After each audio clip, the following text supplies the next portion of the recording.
Hello everyone and welcome back to another tutorial. Today we're going to see how to withdraw money from 1xBet.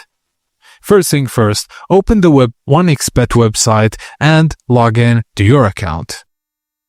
On the top right corner of the screen, click My Account, then select Withdraw Funds, which view all the list of available withdrawal systems like bank transfer, e-wallets, mobile number, or cryptocurrency. For faster processing, it's best to withdraw using the same method you used for depositing. Now type in the amount you want to withdraw and fill in the required payment details, then double-check the information to avoid errors or rejected transactions. Click Confirm to finalize the request and you'll receive an on-screen confirmation message. Some methods may also send a verification SMS or email to authorize the withdrawal. Processing times may vary depending on the method.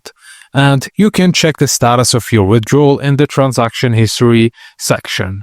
If your withdrawal is delayed, missing, or rejected, contact 1xBet customer support via live chat, email, or phone. And that's it guys, as simple as that. Thank you for watching and please don't forget to like and subscribe for more.